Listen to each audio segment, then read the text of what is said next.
सावरकर नहीं हूं, मैं गांधी हूं, और गांधी माफी नहीं मांगा करते। ये शब्द है राहुल गांधी के, वो राहुल गांधी जिन्हें मानहानि के मुकदमे में 2 साल की सजा हो गई है और सदस्यता तो रद्द हो ही चुकी है। उसके बाद राहुल गांधी पहली बार प्रेस कॉन्फ्रेंस करी, कैमरे के सामने आए, लेकिन कैमरे के सामने आते ही अपनी एंटाइटलमेंट की राजनीति का बड़ा उदाहरण रख दिया सामने। जिस तरीके से गांधी परिवार ने अपने बच्चों को पाला है कि भाई तुम राजा हो, और वो राहुल गांधी ने प्रूफ कर दिया है।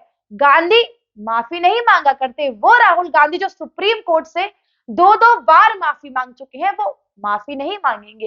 दोस्तों, राहुल गांधी पहली बार कैमरे के सामने आए हैं, प्रेस कॉन्फ्रेंस करी है, और प्रेस कॉन्फ्रेंस करते ही बीजेपी का बहुत बड़ा फायदा कर दिया है और अपना खुद का बहुत बड़ा नुकसान कर दिया है। अब कौन सा फायदा किया है, कौन सा नुकसान किया है, तमाम तरीके की बातें मैं आपको बताने वाली हूं आज की इस वीडियो में।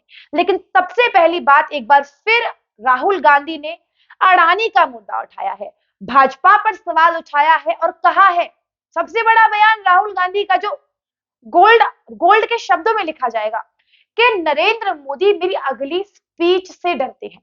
नरेंद्र मोदी डरते हैं कि सदन में मैं अडानी को लेकर कौन सा भाषण दे दूंगा, इसीलिए मुझे डिस्क्वालीफाई किया गया है, सदन से सदस्यता रद्द हो गई है। और ये सब मैंने मन से नहीं बोल रहा हूं, ये सारी चीजें मैंने नरेंद्र मोदी की आंखों में देखी है। यानी कि नरेंद्र मोदी को डर है कि भैया राहुल गांधी सदन में आकर न जाने क्या बोल दे अडानी को लेके, 200 करोड़ रुपए के ऊपर न जाने कौन सा सवाल पूछ ले। इस डर की वजह से मोदी जी ने मुझे सदस्यता मेरी रद्द करवा दी है। अब यहाँ पर राहुल गांधी जी को कोई ये समझाए कि आप पहले भी कई बार अडानी के मुद्दे पर बोल चुके हैं, तब आपने कौन सा तीर मार लिया, आपने क्या उखाड़ लिया।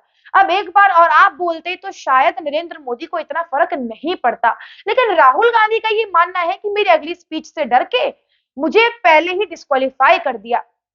ये तो वही बात हो गई है, अब के मुझे मार के दिखा, अब मैं तुझे बताऊंगा। फिर चांटा मर पड़ गया, अब मार के दिखा, फिर तुझे बताऊंगा, फिर घुसा पड़ गया। तीसरी बार में कह दिया, अब तू मुझे मार तो लेता, लेकिन मेरी मम्मी ने बुला लिया है, अब तू मुझे कल मारियो। तो यही वाली बात शायद राहुल गांधी की समझ में नहीं आती है। भाई, हमारी मीडिया हमारे कहे बिना एक शब्द तक नहीं बोलती है।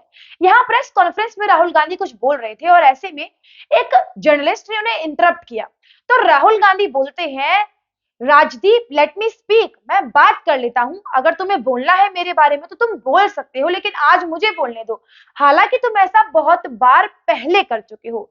यानी कि राहुल गांधी से कुछ भी पूछा जाता है तो उनकी पिद्दी मीडिया है जो उनके बिहाफ में जवाब देती है, और इसका खुलासा राहुल गांधी ने खुद कर दिया है, यानी कि कुल्हाड़ी मार ली है प्रेस कॉन्फ्रेंस कर अपने ही पैरों पर।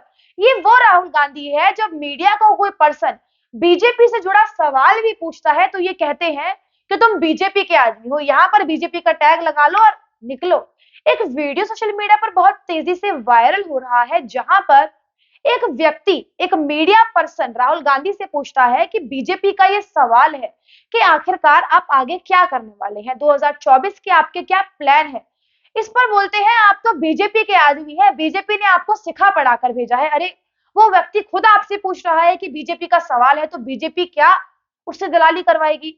और राहुल गांधी खुद अपने पैर पर कुल्हाड़ी मारते जा रहे हैं, मारते जा रहे हैं। और न जाने प्रेस कॉन्फ्रेंस क्यों करी है, मुझे तो यही समझ में नहीं आया। अपना खुद का नुकसान करने के लिए राहुल गांधी ने ये प्रेस कॉन्फ्रेंस रखी है। कहा है कि मुझे चाहे जेल में डाल दो, मैं नहीं डरता हूं, मैं बिल्कुल भी नहीं डरता हूं, मैं किसी से नहीं डरूंगा, मोदी मुझसे डरता है। और कहा है कि मैं सावरकर नहीं हूं, मैं गांधी हूं, और गांधी माफी नहीं मांगते हैं, इसीलिए मैं माफी नहीं मांगूंगा। शायद राहुल गांधी अपना माफी मांगने का इतिहास भूल चुके हैं। चौकीदार चोर वाले मुद्दे पर राहुल गांधी ने सुप्रीम कोर्ट से माफी मांगी थी। राहुल गांधी शायद भूल गए हैं वो मुद्दा, लेकिन भाई जनता नहीं भूलती है, जनता हमारी बहुत शार्प है। और इसी प्रेस कॉन्फ्रेंस में राहुल गांधी ने अपनी विदेश यात्रा वाली जो मुद्दा उठा था उस पर भी खंडन किया है।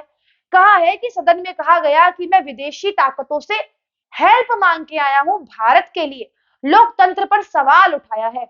अरे राहुल गांधी जी, इतने क्लिप्स पड़े हैं आपके, वायरल हो चुके हैं, अब झूठ बोलने से कोई फायदा नहीं है। हम सभी ने सुना है, नेशनल टेलीविजन पर 24 घंटे दिखाया जा रहा है कि राहुल गांधी ने क्या बोला है। राहुल गांधी ने मदद मांगी है और कहा है आप भारत आइए और भारत के लिए कुछ करिए। भारत में लोकतंत्र खतरे में चला गया है। अब ये सारी बातें तो हो गई, राहुल गांधी ने अपना किस तरीके से नुकसान किया है। पिद्दी मीडिया का खुलासा कर दिया, गांधी का दबदबा दिखा दिया कि भैया गांधी माफी नहीं मांगते हैं, और अपनी विदेश यात्रा वाले मामले पर भी खुद ही झूठे साबित हो गए हैं, क्योंकि हम सभी को सच्चाई पता है। लेकिन फायदा किस तरीके से नरेंद्र मोदी का किया है, अब वो मैं आपको बता देती हूँ। जिस तरीके से कांग्रेस पार्टी लगातार ये कह रही है कि ये सारी चीजें बीजेपी ने करवाई हैं, ये सारी चीजें बीजेपी करवा रही है, यानी कि जुडिशरी बीजेपी के हाथ में है पूरी पूरी, तो फिर आप हाईकोर्ट क्यों गए हैं? आप हाईकोर्ट में अर्जी क्यों डालेंगे आगे जाकर? क्योंकि आपको तो जुडिशरी पे भरोसा नहीं है, वो तो नरेंद्र मोदी के हाथ में है। तो या तो आपको विश्वास है नरेंद्र मोदी की न्याय प्रणाली पर कि आपको न्याय मिलेगा, इसीलिए आप उच्च न्यायालय जाएंगे। और यहाँ पर जब आप ये बात बोलते हैं कि हम गांधी हैं, हमारे खिलाफ ये केस हो रहा है मोदी के द्वारा, तो यहाँ पर आप जनता को इस बात का आश्वासन दिला रहे हैं कि मोदी के राज में चाहे कोई गांधी हो, चाहे कोई बहुत बड़ा व्यापारी हो, सबको सजा मिलेगी। यदि आप गलत हैं तो सबके खिलाफ एक्शन लिया जाएगा। यहाँ पर राहुल गांधी नहीं समझ पा रहे हैं कि वो किस तरीके से नरेंद्र मोदी का वोट बैंक बढ़ा रहे हैं, नरेंद्र मोदी के प्रति लोगों के मन में ये भावना जगा रहे हैं कि भैया मोदी होते हुए कोई भी नहीं बच पाएगा। अब ऐसे ही कई सारे लोग हैं जो मानहानि के मुकदमे को लेकर मोदी पर निशाना साध रहे हैं। तो ऐसे भीड़ में सबसे पहले आती है रेणुका चौधरी, कांग्रेस पार्टी से आती हैं। अब उनकी मानहानि आज 5 साल बाद हुई है 2018 के एक मामले में। 2018 का मामला है जब मोदी जी ने रामायण सीरियल को याद किया था। वो मुद्दा 2018 का है, क्लिप सोशल मीडिया पर पड़ी है, आप जाके देख सकते हैं। 2018 की कार्रवाई है सदन की। लेकिन मानहानि उन मैडम को आज हुई है साल 2023 में। किस लिए? कि भैया हमारे जो पार्टी के बड़े-बड़े, हमारे पार्टी के जो एक कर्ता धर्ता है राहुल गांधी, उनके खिलाफ मानहानि का मुद्दा दर्ज हुआ। हमें तो लगा था हवा में तीर मार रहे हैं जनता, लेकिन सच में उनके ऊपर केस हो गया, सदस्यता तक रद्द हो गई। तो अब वही चीज करने की ठानी है और भी लोगों ने। लेकिन यहाँ पर वो ऐसी चीजें करते करते किस तरीके से नरेंद्र मोदी को फायदा पहुंचा रहे हैं, शायद इस बात से वो परे हैं। अब राहुल गांधी ने अडानी का मुद्दा उठाया कि मैं अडानी पर स्पीच देने वाला था। अरे जब आपके पास सबूत है सारे, आपके पास एविडेंस है, तो प्रेस कॉन्फ्रेंस से अच्छा कौन सा मौका हो सकता है? सदन में तो फिर भी आपको काफी चीजों की मर्यादाओं का ध्यान देना पड़ता है। प्रेस कॉन्फ्रेंस करी है आपने, एक एक सबूत दिखाइए, जनता को बताइए, क्योंकि यहाँ पर भी इन्हें डर है कि इनके खिलाफ केस ना हो जाए। तो ये कह रहे हैं कि जनता जो सवाल पूछती है अडानी, उसको लेकर मैं स्पीच देता, मोदी जी डर गए, आंखों में डर देखा है, मुझे निकाल दिया। अरे वो डर खत्म कर दीजिए ना, आप सारे एविडेंस दिखाइए जनता को, और ये प्रूफ कर दीजिए कि नरेंद्र मोदी जो है व्यापारियों के संग अलग से रिश्ते बनाते हैं। हालांकि रिश्ते बनाने में कोई फर्क नहीं, कोई ऐतराज नहीं होना चाहिए, सबके अपने अपने संबंध होते हैं। लेकिन जिस तरीके से राहुल गांधी ये सारी चीजें प्रस्तुत कर रहे हैं, उससे तो राहुल गांधी ने ये प्रेस कॉन्फ्रेंस करके दो चीजें करी हैं, पहला अपना नुकसान, दूसरा मोदी का फायदा ही फायदा किया है। लेकिन आप इस मुद्दे पर अपनी क्या राय रखते हैं, हमें कमेंट करके अवश्य बताइएगा। हमारी रिपोर्ट पसंद आई हो तो रिपोर्ट को लाइक करें, चैनल को सब्सक्राइब करें, और ऐसी खबरों के साथ जुड़े रहने के लिए देखते रहिए थिंक टैंक भारत। नमस्कार।